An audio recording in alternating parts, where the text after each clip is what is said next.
What if the fate of Princess Diana was not born in the tabloids of the 20th century, but whispered centuries earlier in a vow the Tudors tried to erase? The year is 1515. A young queen stands in the echoing halls of France, veiled in mourning black. Mary Tudor, sister of Henry VIII, has just buried her husband, the aging King Louis XII.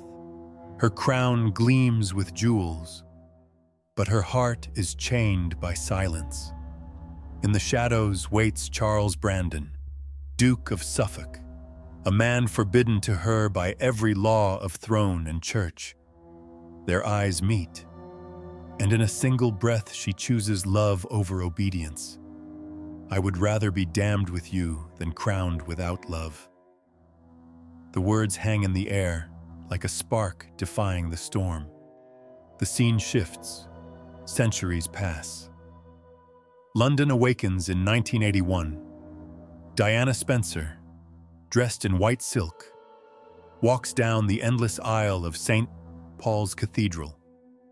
The world sees a fairy tale, but her eyes tell another story, one of doubt and fragile hope. Like Mary, she is a young bride offered not to her heart, but to a dynasty. Two women divided by time, yet bound by blood and by the cruel bargain of power. History tried to bury the Tudor Brandon line, branding it unfit for a throne. Yet it resurfaced in Diana, the woman the world called the people's princess. Was her marriage a destiny of love, or another cage disguised as a crown? A Tudor ring falls in slow motion, striking stone, vanishing into a pool of blood, swallowed by the river of time. But the echo remains, and that echo will lead us from Mary Tudor's defiance to Diana's tragedy. Stay with us as we uncover how a forbidden vow still haunts royal blood. And subscribe so you do not miss the secrets history tried to silence. Mary Tudor entered history as more than a name on a royal chart. She was the youngest sister of Henry VIII, and for a time she basked in his affection. Henry called her his jewel, admired her beauty, and promised she would never be forsaken. Yet the throne is a crown that changes love into currency, and in the end, Mary's heart was weighed against the ambitions of kings. In 1514, Europe demanded alliances. War had drained treasuries and men, and Henry sought peace with France not through diplomacy, but through his sister's hand. Mary was 18, a girl whose laughter had once filled the halls of Greenwich, suddenly bound to the aging Louis XII, a man old enough to be her father. The match was celebrated in courts and chronicles, but in Mary's eyes, it was betrayal. She pleaded with Henry, not as a subject, but as a sister. Contemporary reports suggest she begged for a promise that she would be allowed to choose her own husband if ever she was left a widow. Henry agreed, though his word was as fragile as parchment in the rain. The wedding took place at Abbeville. Mary's gown shimmered with pearls, her crown gleamed in the candlelight, and the French court marveled at her radiance. Yet those closest to her knew what the crowd could not. One of her attendants would later whisper, she was dressed in jewels, yet her eyes were nothing but chains. Louis XII survived only a few months after the ceremony. By January 1515, he was dead, leaving Mary in a foreign land, a widow at 18. She exchanged her coronation robes for mourning black, and the same nobles who had hailed her as queen now whispered about her next match. For them, she was not a grieving woman, but a valuable prize on the chessboard of Europe. Mary knew her brother would act quickly. Another treaty, another crown, another cage.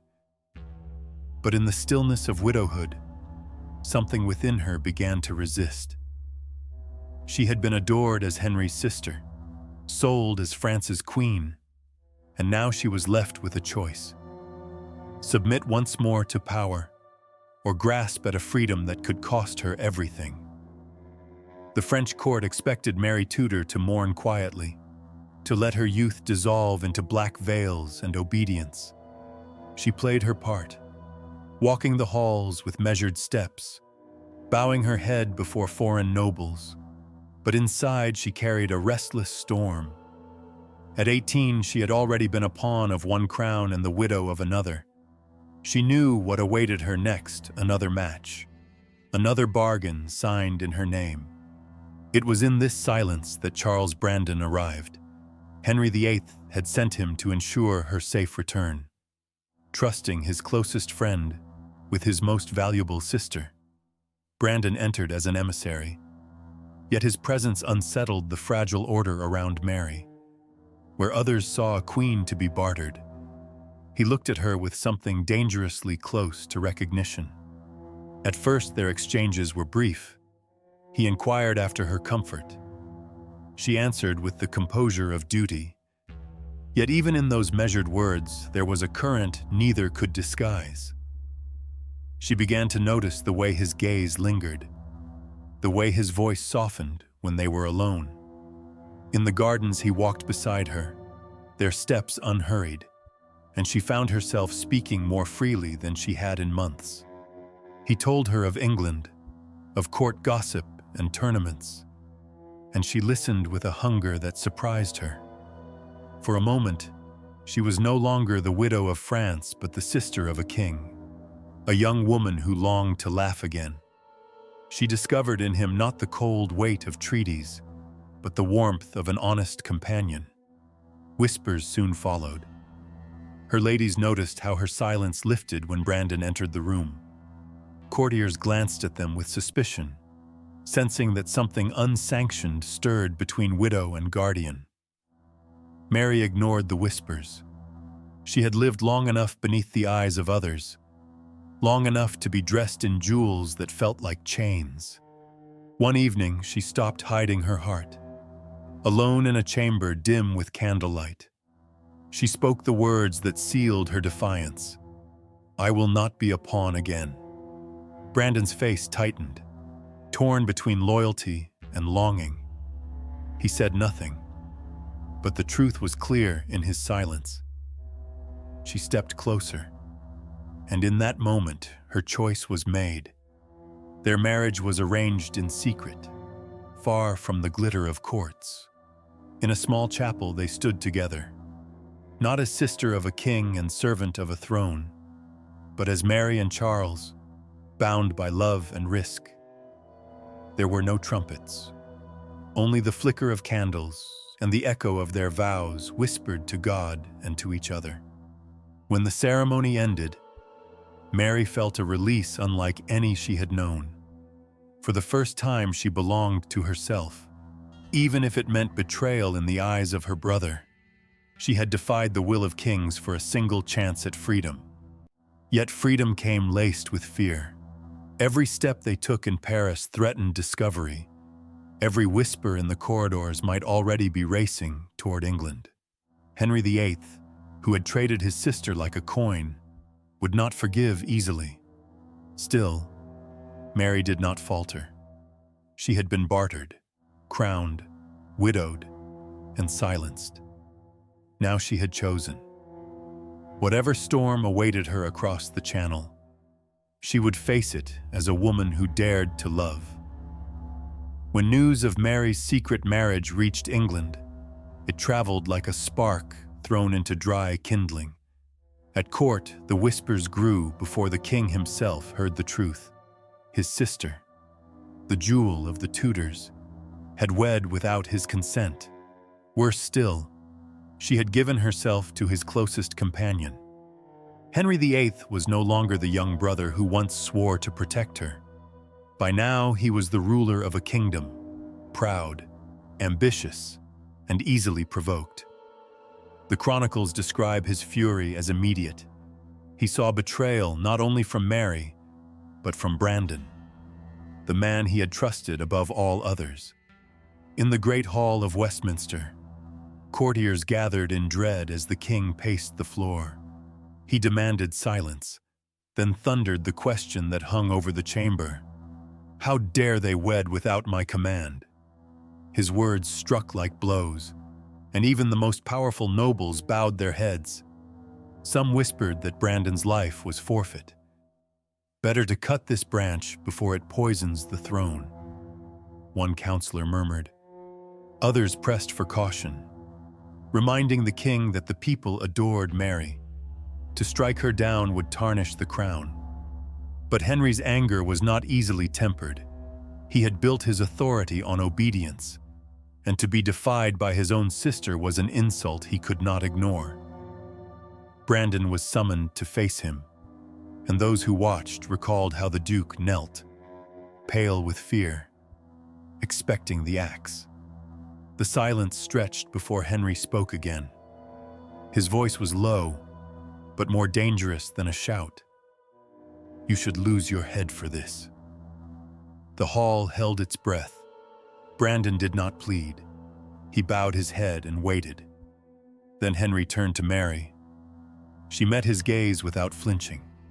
She had been bartered once for his ambition, and she would not cower now. It was said she reminded him of a promise he had once made, that if she were left a widow, she might choose her next husband. Whether those words had ever been spoken is uncertain, but in that moment Henry remembered, or was forced to remember, that he had been not only a king, but a brother. His wrath softened into calculation. He could not erase the marriage without scandal. To execute Brandon might ignite resentment. To imprison Mary might darken his own image. Instead, he chose another form of punishment, one that would scar but not destroy. Brandon was fined an enormous sum, a penalty that nearly ruined him. Mary was stripped of influence. Her place at court diminished, and with a final declaration, Henry ensured that their defiance would never threaten his line. The children of Mary and Charles, though noble, would never sit upon the throne of England. Their blood was written into the record, but pushed to the margins, marked as unfit to rule. Thus the king's wrath did not kill, but it buried. A branch of the Tudor family was clipped, pruned away from the central tree, left to grow quietly in the shadows. Courtiers breathed easier, but Mary knew what had been lost. She had won her love, but at a price carved into history itself. Her descendants would live under the weight of Henry's decree, heirs to a name that could never claim the crown. The storm had passed, yet its shadow lingered. The Tudors had tried to erase the line of Mary and Brandon, but blood has a way of surviving silence.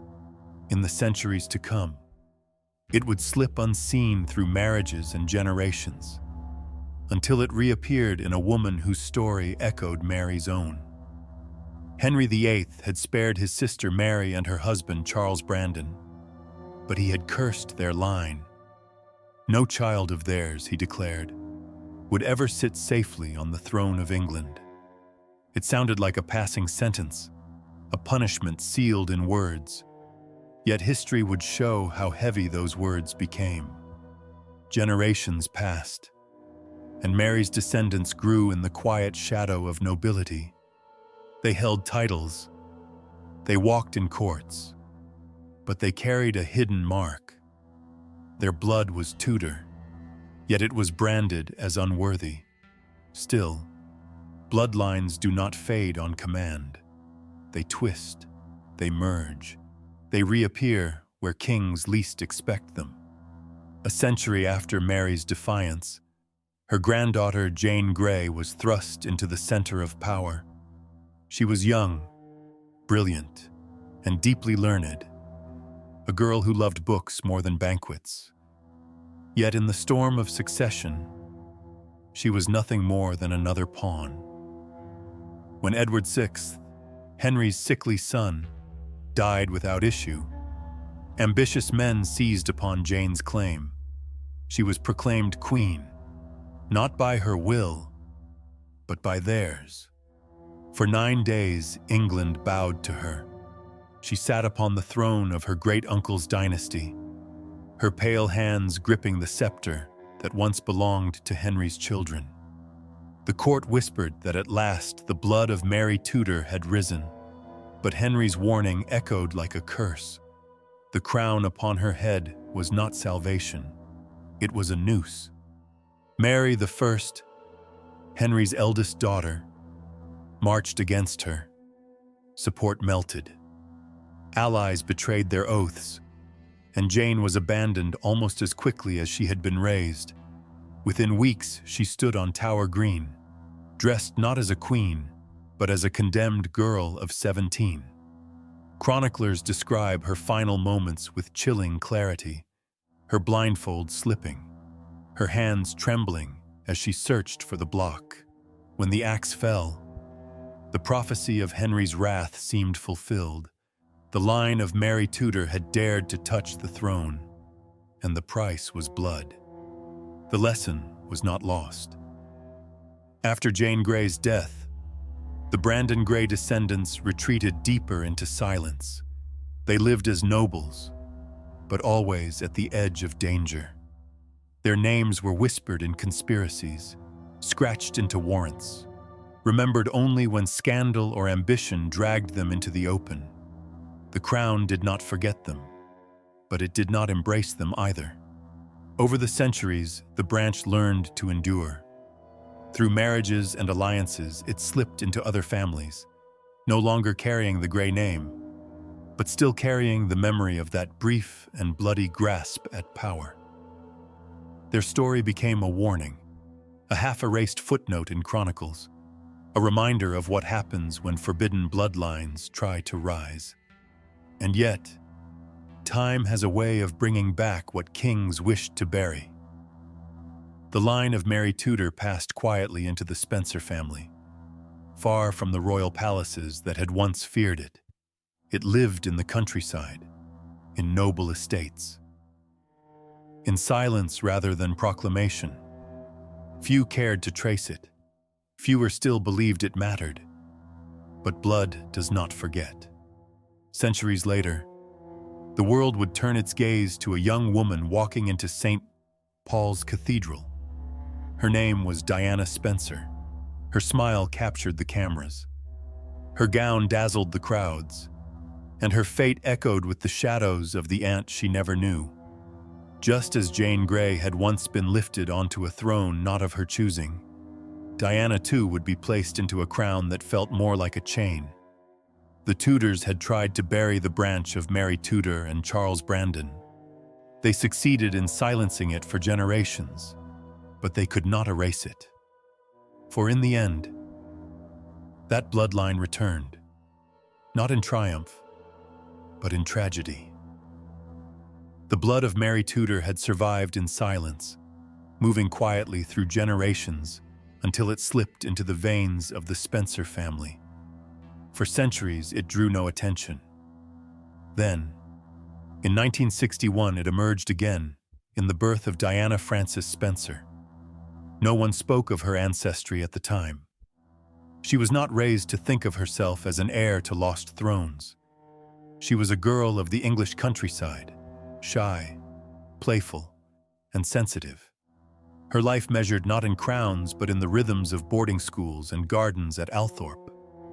The silence ended when her name was linked to Charles, Prince of Wales.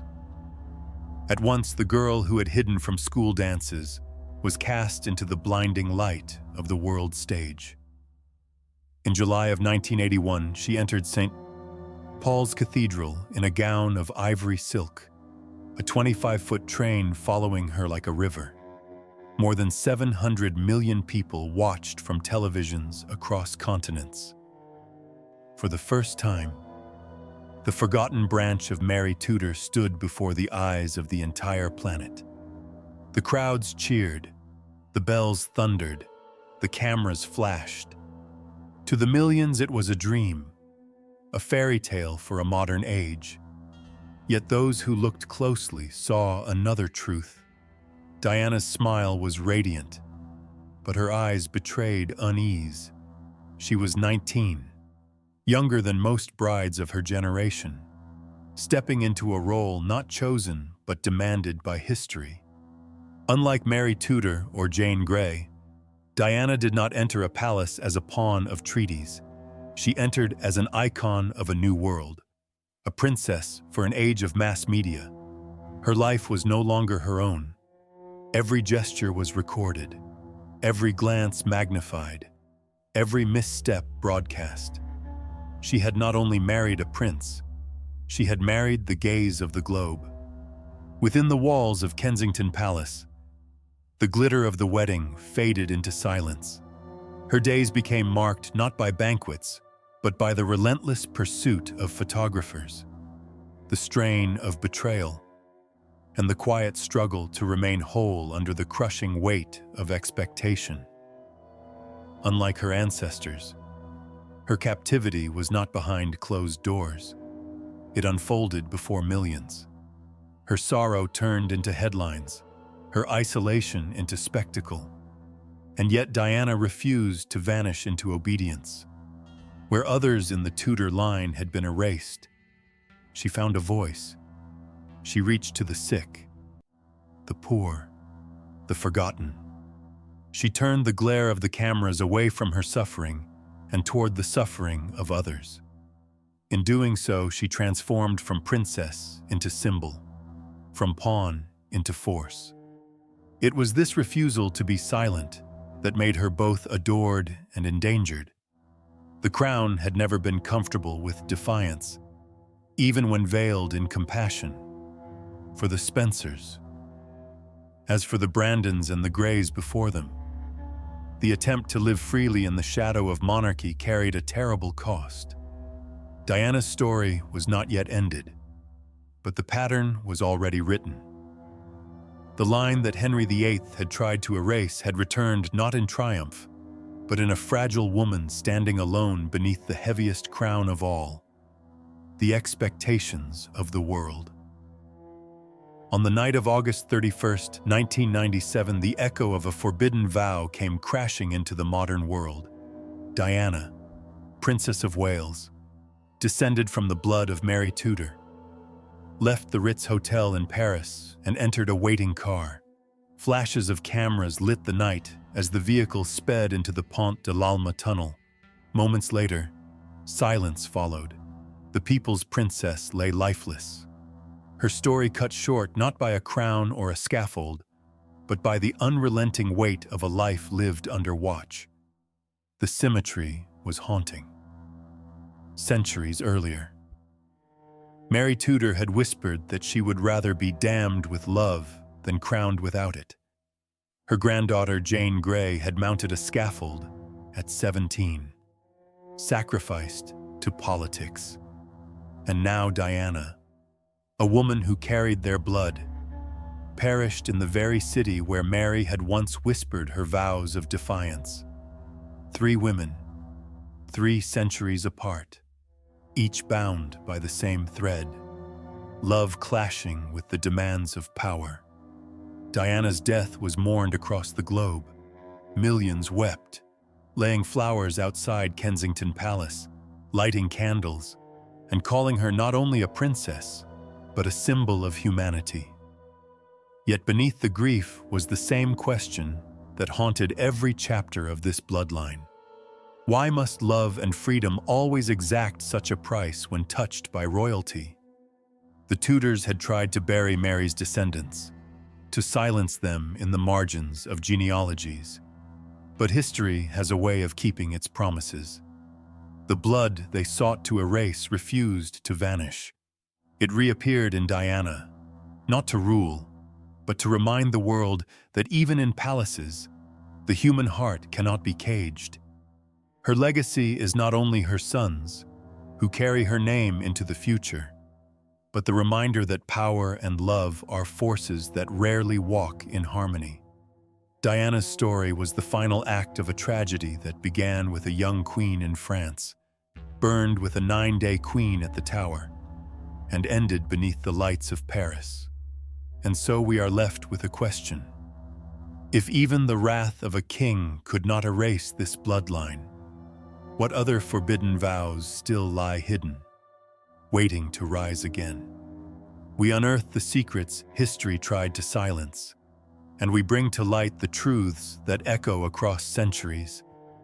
If you have walked with us through Mary's vow, Jane's sacrifice, and Diana's tragedy, then stay with us, subscribe, share, and keep watching, because the shadows of power still hold stories the world has not heard, and we will be here to tell them.